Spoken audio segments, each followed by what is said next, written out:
Stop it. Eddie is not able to join us this evening. He is getting rested up after his incredible writing session. I will be doing a very brief reading of his work, which he has marked out for me. Apparently, it's the first time seeing of it, but it just seems absolutely fabulous. So, without further ado, the only thing that you need to know about this, I guess a little bit catch up. Main character is named Allie. She's a 15-year-old girl. That morning, driving with her father, she had come across on the side of the road a baby carrier, one of those sort of baby seats that has a handle on the top. It was abandoned, there was no baby in it, but somehow the sight of it shook her up. She had the feeling there maybe was a baby associated with it or something, I don't know. Anyway, she had found that, and that kind of shook her up, and that launches everything else that kind of happened so far. And although Eddie swears he doesn't know what is going on or what the story is about, that's as far as it is so far. So, without further ado, the untitled 1 in 10 story. It had begun to rain. Really rain, not just the drizzle that had been annoying them for days, but now a harder, windswept downpour. It sent moving curtains across the traffic and splattering off the shiny metal.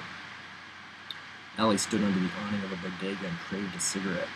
She had smoked for a while the previous year, and Katie had taken up Tiparillos, and they all followed suit. It didn't stick for any of them, except Katie, who would still pull out the thin cigar on occasion. Chomped the white plastic filter between her perfect teeth. It was another one of those things, stinky, unhealthy, ridiculous, affected, but because it was Katie, she got away with it. Allie had stopped a couple of months, hadn't been hard, but every now and then she still felt the urge, like a coldness inside her chest, that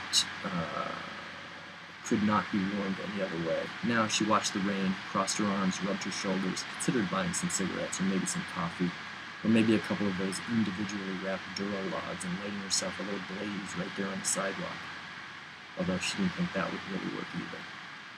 Lucas himself had vanished. She watched him hurrying away from her down the sidewalk, turning the corner with just one slightly panicked glance backward that let her know that it was indeed personal. It didn't matter. She wasn't going to chase the guy. She had better things to do, whatever that meant. Who could judge? In any case, she had a plan. She wasn't sure where it had come from or why, but it didn't involve Lucas, or if it did, it was only in some secondary way. And it wasn't really a plan, it was just something she felt she needed to do now, which was as close as she had come to a plan, for about as long as she could remember. Martin answered the door, looked at her up and down in a way that made her want to shake her hair really hard like a dog to get him all wet. "You're wet," he said, in a way that, since it was Martin, was neither suggestive nor sarcastic, just a statement of fact. He did look taken aback, which was gratifying, but then he always did when she showed up. "Is Richard here?" He took a moment to consider, which he was pretty sure was a protective impulse, not for her, but for Richard, then stepped back into the apartment. "Hey, Rich, it's Alley Cat." He didn't put much effort into the nickname, said it almost distastefully. Just as she knew things about him, about other people, she knew that he hadn't coined that term, just used it because other people did, so he thought it must be right. "Allison, Allison, Allison." Richard came bustling out from the hall that led to the kitchen and the back 2 bedrooms. He was dressed in his immense, dull, dark silk paisley robe with the matching silk paisley pajama pants underneath, a little triangle of very white t-shirt showing at his neck. He was holding a towel to his wet hair, and his beard was beaded with droplets. When he saw her, draped the towel around his neck and rushed forward, truly concerned in a way that made her both want to hug him and slap him.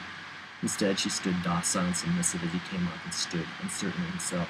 "What the heck, Allie?" he said. "Didn't you notice the rain?" "Can I come in?" Richard and Martin exchanged a quick, inadvertent glance that Allie was clearly not supposed to catch, and then rather wished that she hadn't. "Of course, come in. Martin can make you some tea or something. Look, she's all wet. She's bedraggled." He said the last part as if he was truly noticing it for the first time and not pleased about it. Again, Allie had the impulse to shake, get everything wet, lose some odor too. "So what's going on?" Allie had come out of the shower feeling if not warmer inside, certainly warmer and flushed, and a lot happier on the outside. Martin had apparently run her clothes in the dryer as well as made her some tea, both of which were waiting on the desk.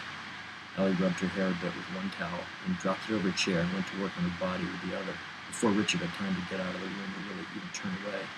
Plus, she stayed next to the desk, blocking the door in case he tried to escape otherwise. He watched her nervously, partially didn't watch her, turning small circles in his discomfort. Call it minor insurrection. Richard had been a substitute teacher at the school. They had slept together once, both of them realizing what a colossal blunder that had been, and both agreeing without ever saying a word, to pretend it had never happened. Still. And that's it for now. Hopefully that whets your appetite a bit for this marvelous, as yet untitled story, which is coming out from Eddie LaFont very rapidly, and perhaps there will be another installment of the reading series. I will invite you back if so. Thank you. Thank you again.